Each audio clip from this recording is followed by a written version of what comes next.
What is up, guys? Welcome to another video. I've got my new microphone set up. We'll see how the audio sounds.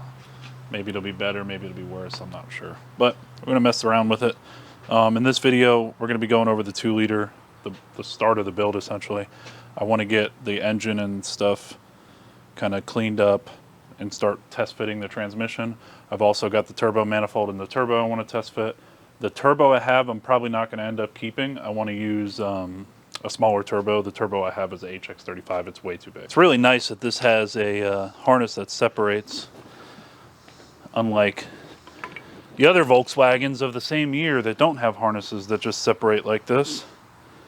Unbelievably convenient. So the oil cooler is not connected, so I got to figure this out. I don't know why someone would kind of... Oh, that's not good. Oh, that's not good at all. Someone couldn't get the nut off, so it looks like they just broke it off. So if you look up in here, looks like someone didn't know how to take the oil cooler off and broke it off and then shoved the rag down in there so it wouldn't leak. Inside of here, inside the oil filter housing, is a big nut, and the nut holds the shaft on of this oil cooler. And this oil cooler shaft goes up inside of the oil filter housing setup, and now I have to replace this entire part because somebody decided to snap it off because I guess they couldn't figure out how to get it off, or maybe they were struggling to get the oil filter off. I have no idea.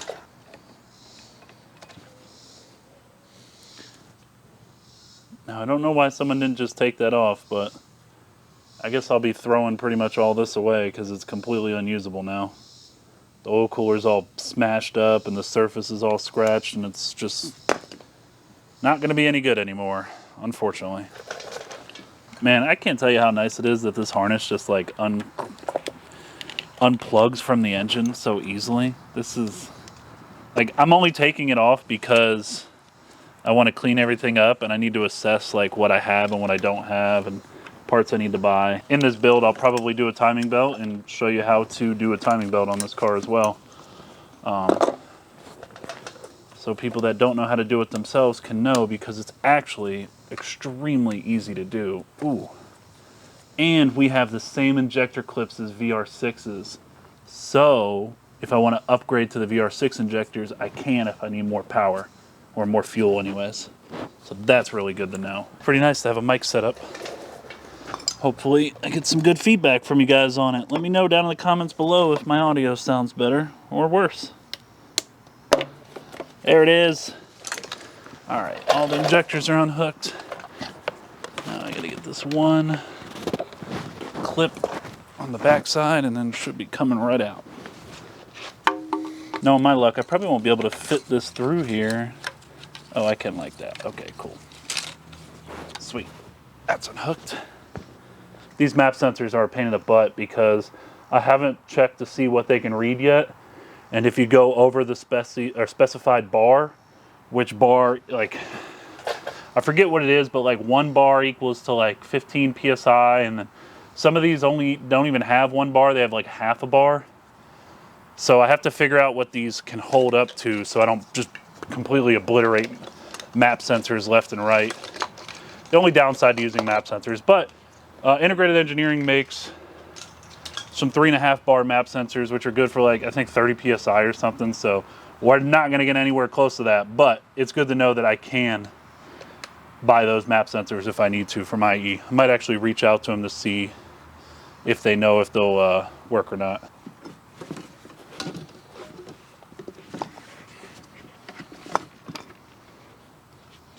I don't know what's going on with this power steering line and these busted off motor mounts, but man, someone did a number on this thing and I need to get it out of my way. So one bad thing about getting engines from people that park cars out, some people like to mess stuff up when they take them out because they just don't care. It is what it is. I gotta like lean the engine forward to get this clamp off. This is nice and safe. Don't try this at home, kiddos. Or do, I don't know. Who cares, right?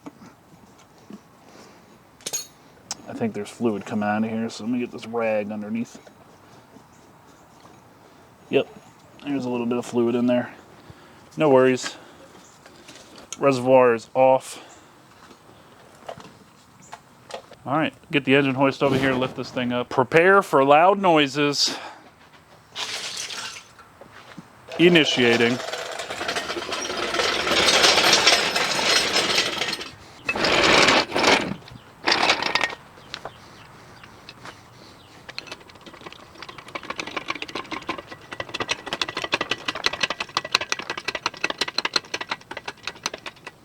So, something I didn't realize. This intake manifold is supported by the exhaust cover with 2 clips right there. So all the plastic, I guess, is supported by this. So I'm either going to need to keep something like that, or I'll have to build something custom, or just send it. I don't know. Let's see how easily this all comes off.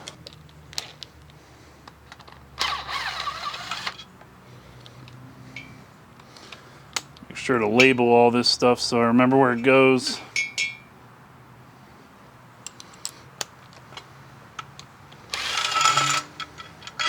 But thankfully, this is the spare motor, so be able to figure it out based off my other motor. Let's see if this will come off without the O2 sensor. Man, I took my tools and put them away. What a dummy move that was. All right. Now we have our header revealed. It's a little crusty. Not too bad. Looks like it should be pretty easy to zap off. Probably should put the TV blaster on here, so you don't got time for that.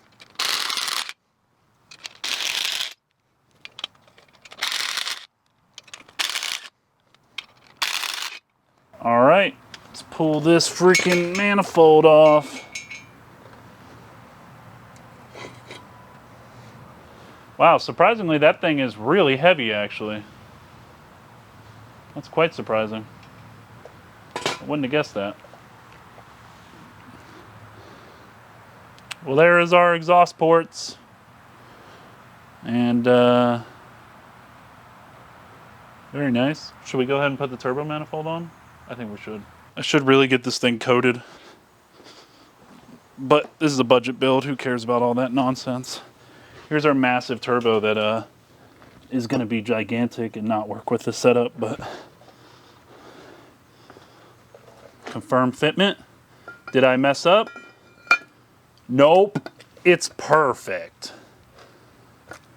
Oh yeah. Fits perfectly. Let's get some hardware on here though.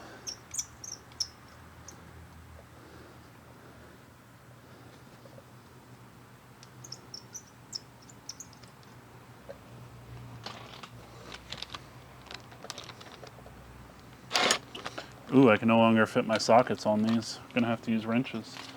That's fine. We don't need to tighten it down anyways. I just wanted to test it up. So there we have it. Start to the turbo 2-liter. Everybody's dream with these slow, terrible engines that we all seem to love.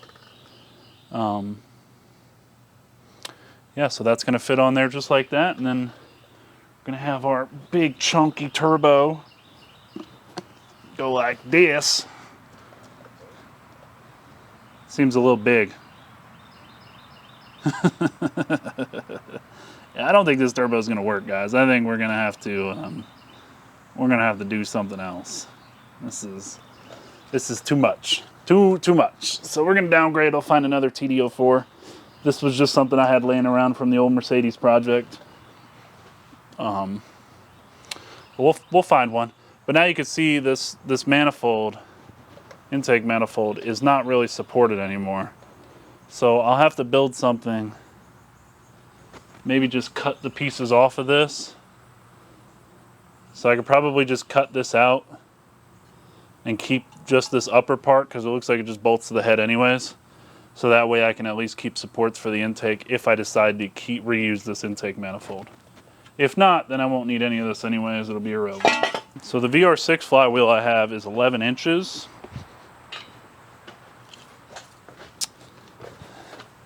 This flywheel is a little over 10.5. Looks like the flywheel off the 2-liter turbo is 11.5. So I'm gonna have to upgrade to an 11.5-inch flywheel. So I'm gonna have to figure out what flywheel I can use. Probably get like a TDI single mass flywheel and then build my clutch kit off of that. I'm already pretty confident that I know the transmission's gonna fit. It's 5.5. Yeah, 5.5. This transmission's gonna fit fine. There's not gonna be any issues. My only issue is gonna be the flywheel. And the reason it's gonna be an issue, if you're wondering, because the diameter is smaller, the starter is not gonna engage with this flywheel. It needs to be bigger, unfortunately. I need to drain this oil pan though. Looks like the last time this oil change was done, it was done at freaking Walmart. Probably explains why the oil filter housing is all messed up. Don't take your cars to freaking Walmart for oil changes, people.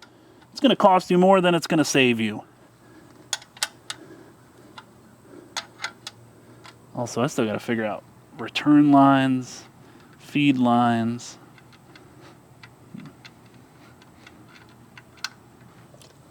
Yeah, I knew it was still gonna be full of oil.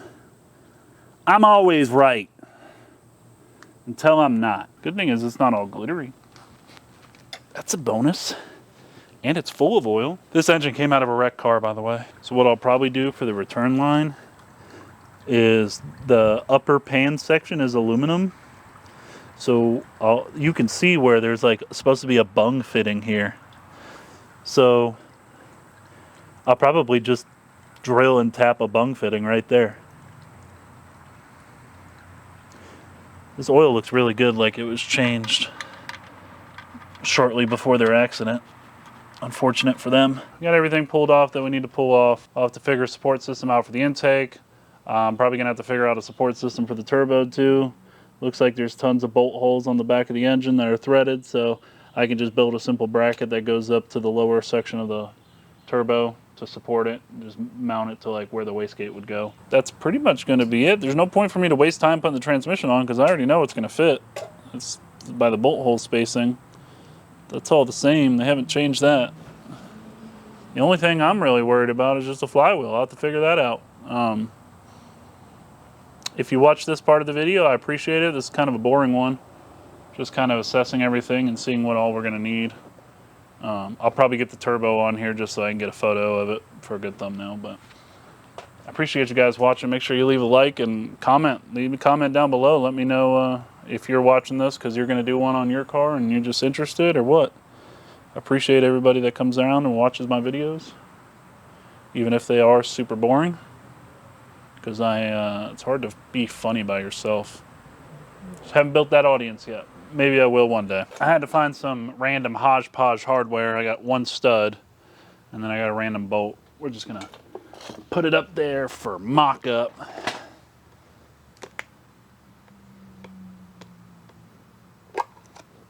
Ooh, this is a twin scroll too. So theoretically, if I wanted to, I could actually use this turbo. Even though the manifold's not a twin scroll.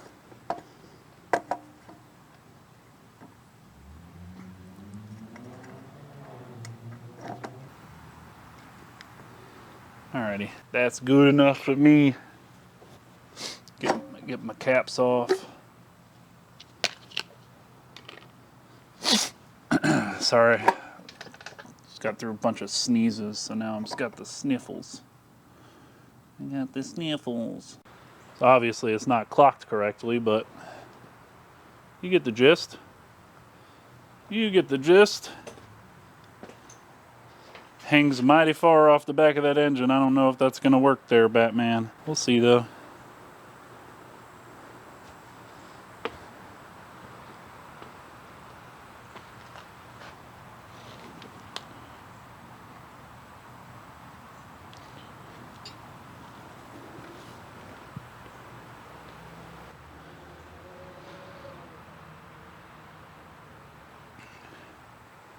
This thing's gonna make choo-choo noises.